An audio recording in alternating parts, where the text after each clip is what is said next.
नमस्कार, मैं सतीश भारद्वाज हलचल के संघ में दर्शकों का स्वागत है।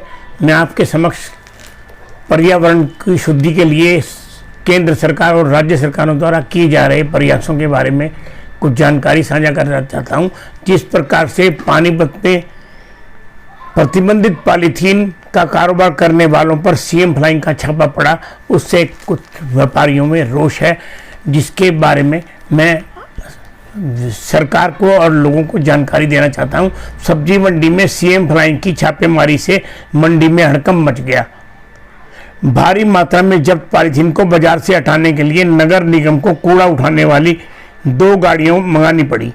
सिंगल यूज पॉलीथीन ऐसा पॉलीथीन होता है जिसका एक बार ही इस्तेमाल हो सकता है। इसे बेचना अपराध है। इस कार्रवाई में छोटे दुकानदारों द्वारा दिवाली पर मंगाया गया पॉलीथीन के स्टॉक की जब्ती से दुकानदारों में रोष है। प्रभावित दुकानदारों का कहना है कि कोविड-19 के चलते बाजारों में पहले ही मंदी की लहर से दुकानदार त्रस्त हैं और त्योहारों में बाजारों में ग्राहकी आने से उत्साहित होकर दुकानदारों ने पॉलीथीन बेचने वालों ने पॉलीथीन का स्टॉक मंगाया था, जो अब इस छापेमारी में जब्त कर लिया गया है। दुकानदारों को इस बात का रोष है कि सरकार ऐसे पॉलीथीन बनाने वालों पर कार्रवाई क्यों नहीं करती जो इसे उत्पादन करते हैं। छापेमार टीम में शामिल अधिकारी दुकानदारों का सामान ही जब्त नहीं कर रहे, उन पर जुर्माना भी लगा रहे हैं और उन्हें उनके कागजात, लाइसेंस, जीएसटी नंबर आदि चेक कर रहे हैं, जिससे दुकानदारों को भारी परेशानी उठानी पड़ रही है। अगला समाचार, आदर्श नगर और वीवर कॉलोनी में वर्षा के पानी की निकासी को लेकर 1 साल से विधायक प्रमोद विज के दरबार में किए गए वादे को पूरा न होने पर विधायक के कार्यालय में जाकर वादा पूरा न होने पर विधायक के वहां मौजूद न रहने पर आदर्श नगर के रहने वालों ने केक काटकर कार्यालय में बैठे भाजपा कार्यकर्ताओं और नेताओं को भी खिलाया और स्वयं भी खाया और प्रेस के समक्ष विधायक की जमकर खिल्ली उड़ाई। विधायक प्रमोद विज ने पत्रकारों के समक्ष अपना पक्ष रखते हुए बताया कि वीवर कॉलोनी और आदर्श नगर के निवासियों में इतनी कटुता है जितनी हिंदुस्तान और पाकिस्तान में भी नहीं। वीवर कॉलोनी वालों ने रुकावट पैदा करने पर अपने घरों के सामने रैंप बना लिए थे।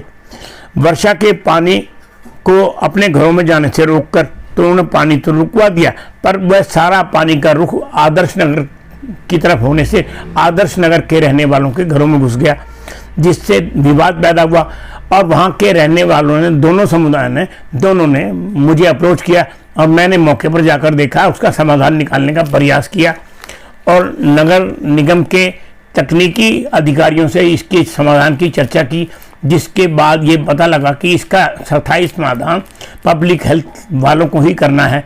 हमने उन्हें कहा कि जल्दी इसका टेंडर निकालें और इसका काम करें।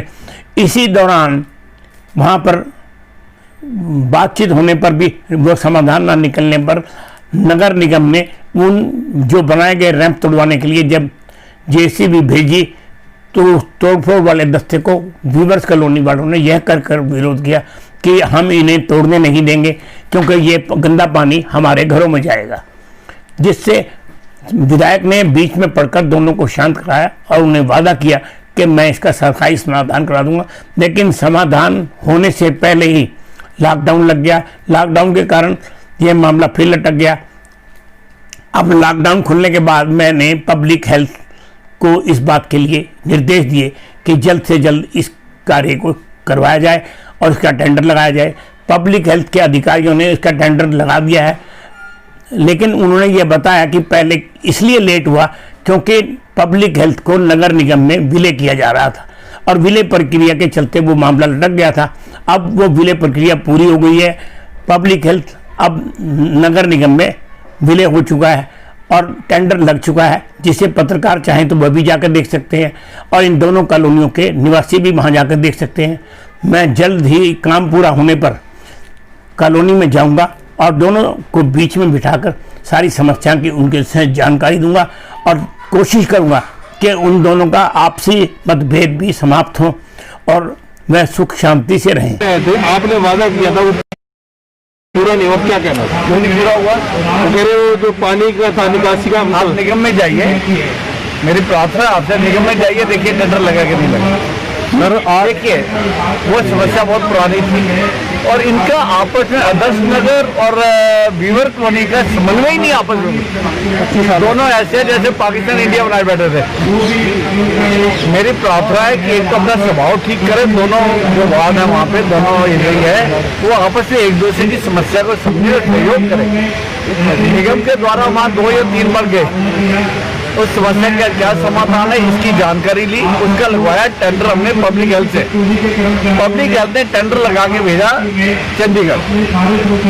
कोविड के दौरान तो कोई काम हो ही नहीं सकता था, 5-6 महीने कोई काम नहीं, कोई टेंडर अगर लगा हो कोई तो आप बता दीजिए मुझे। उसके बाद जब हमने ये टेंडर वहाँ दिया तो पब्लिक हेल्थ ने नीचे जवाब दे दिया कि वो ट्रांसफॉर्मेशन में है, पब्लिक हेल्थ जो है वो ट्रांसफर हो रहा है निगम को।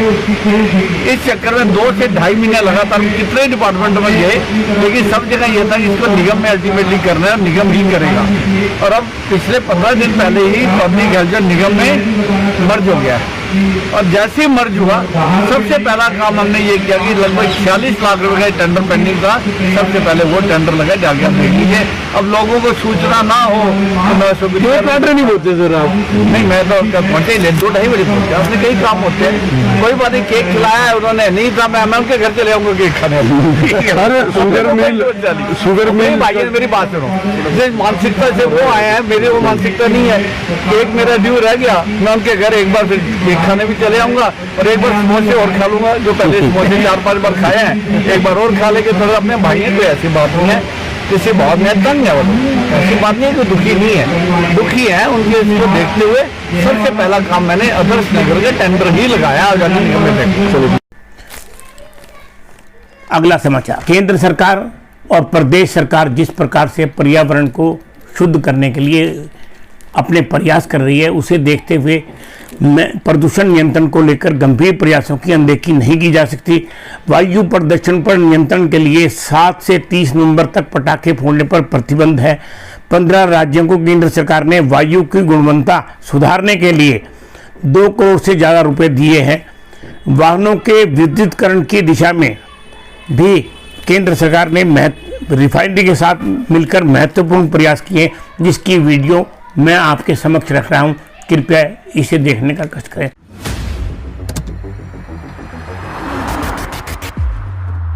प्यारे भारतवासियों,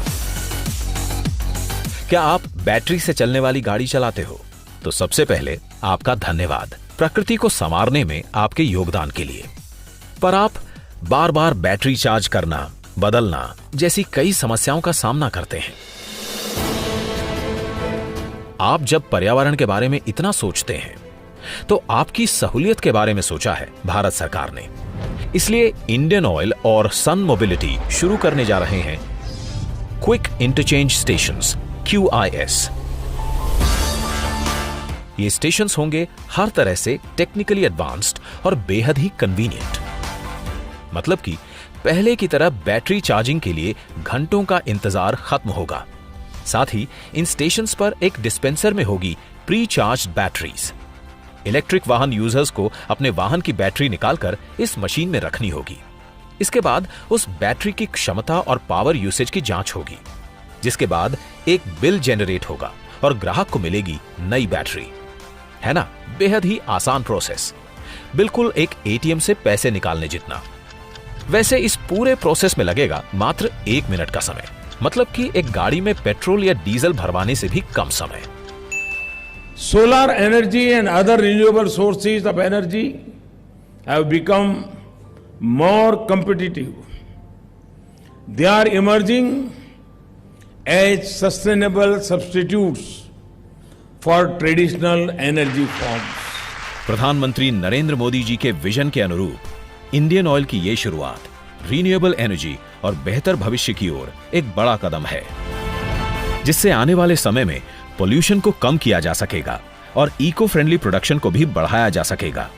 और इन सभी फायदों और ई-रिक्शा, ऑटो रिक्शा और छोटे वाहन चालकों को ध्यान में रखते हुए NCR, चंडीगढ़, बेंगलुरु, अमृतसर और कुछ अन्य शहरों में 20 IOCL पंप्स पर quick interchange stations pilot project के रूप में शुरू किए जा रहे हैं, जिसका शुभारंभ आज चंडीगढ़ से करने जा रहे हैं श्री वीपी सिंह बदनौर, पंजाब के राज्यपाल तथा केंद्र शासित प्रदेश चंडीगढ़ के प्रशासक, और श्री धर्मेंद्र प्रधान, केंद्रीय मंत्री पेट्रोलियम और प्राकृतिक गैस मंत्रालय तथा इस्पात मंत्रालय। Quick interchange stations QIS। हलचल के इस अंक को यहीं समाप्त करने की मुझे दीजिए इजाजत। कल के अंक में फिर आपके समक्ष नई चीज, नई समाचार की सुर्खियां लेकर आपके समक्ष उपस्थित होगा। नमस्कार।